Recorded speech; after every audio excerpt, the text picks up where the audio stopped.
Donc je vais vous expliquer comment mettre les housses en silicone, housses de protection sur votre hoverboard. Donc il y en a qui appellent ça coque de protection.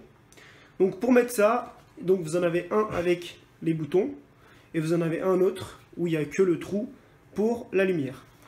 Il vous faut un lave-vitre tout simplement. Donc ça va vous permettre donc à la housse de glisser plus facilement. Pour ça, vous prenez un chiffon, n'importe lequel. Vous allez mettre le produit sur le chiffon. Voilà, une fois qu'il y en a, on va mettre du produit sur le hoverboard.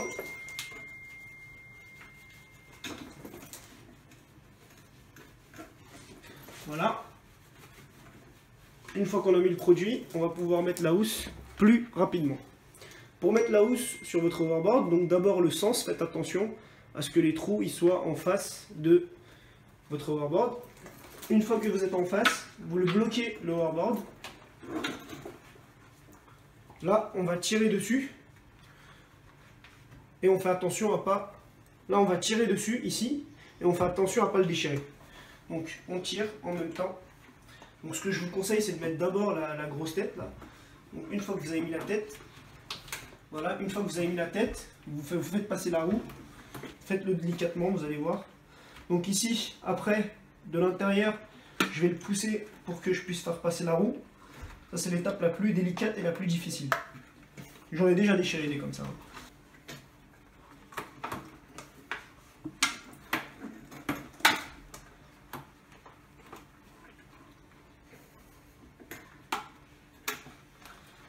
Voilà, hop, je vais aider à la housse d'aller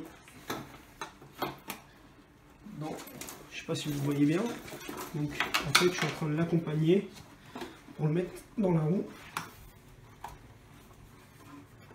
Voilà, je vais faire tout le tour comme ça. Voilà, voilà.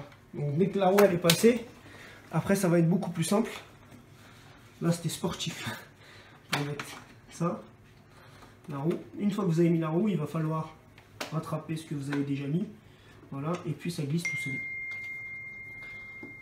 Pour le faire glisser, donc je peux remettre mon produit, hein, comme tout à l'heure. Donc il y a encore du produit, j'ai juste là. Voilà. Et ça va juste l'aider à glisser.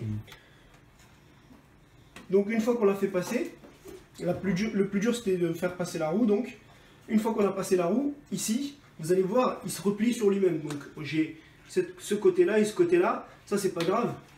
Parce que, je sais pas si vous voyez là, donc j'ai ce côté et ce côté.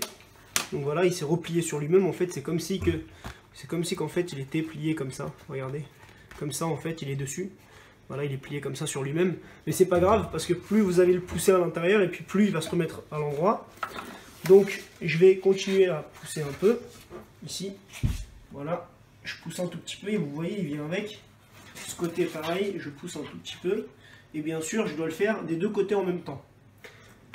Encore une autre précision, s'il y a quelqu'un qui tient le hoverboard fermement, c'est encore plus facile. Donc voilà. Ici, je vais pouvoir remonter ce côté, mais bien sûr, je finis de le passer complètement. Voilà. Parce que la roue, c'est le plus embêtant. Une fois qu'on a passé ce côté, on va pouvoir mettre donc, le côté où il faut monter la roue. Donc là, on remonte un petit peu. Voilà. Ça, c'est un peu plus simple parce que c'est un peu plus gros qu'au début. Le plus dur, c'est de refaire passer le début. J'en ai déjà craqué plusieurs hein, en faisant passer le début. Donc voilà. Hop, une fois qu'on a fait passer ce côté-là, voilà, il s'est pile assis dessus. Enfin, il s'est pile posé dessus. Voilà. Et là, je vais continuer à le faire tout doucement ici. Voilà, je vais pousser un peu ce côté, un peu l'arrière.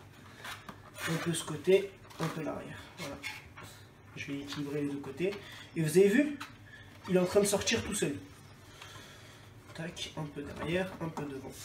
Voilà. Et quand j'arrive là, donc j'arrive vers le creux ici, là je vais pouvoir faire passer ma main à l'intérieur pour pouvoir le ressortir parce qu'il s'était plié sur lui-même. Du coup, pour enlever la pliure, je vais pouvoir l'enlever vers ici. Parce qu'ici, c'est l'endroit du hoverboard le plus fin.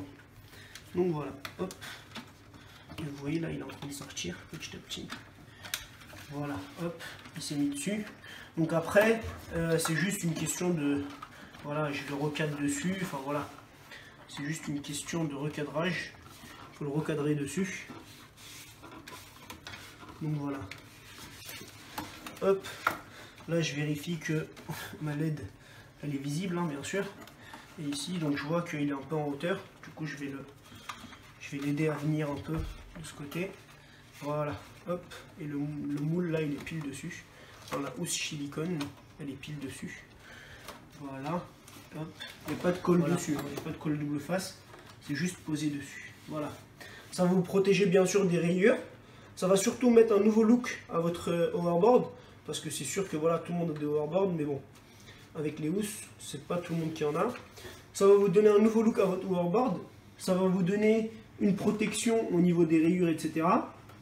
Et aussi, surtout, le plus important, donc il va vous protéger des rayures. Si votre hoverboard est déjà rayé, grâce à ça, vous aurez presque un nouvel hoverboard. Par contre, faites attention, il ne va pas vous protéger des... Comment on va dire? Il ne va pas vous protéger, par exemple, des chocs. C'est-à-dire que quand vous allez descendre un trottoir, si vous prenez des chocs, comme j'ai pris avec mon hoverboard, vous voyez là, ça s'est rayé. En fait, comme vous voyez là, par exemple, quand j'ai pris un trottoir qui était un petit peu plus haut que la roue, du coup, bah, ça l'a rayé. Ça, par exemple, ça va déchirer la housse. Parce que c'est pas fait pour. C'est fait pour protéger des rayures et donner un nouveau look à notre hoverboard. Pas pour le protéger, donc, des éventuelles cassures, on va dire.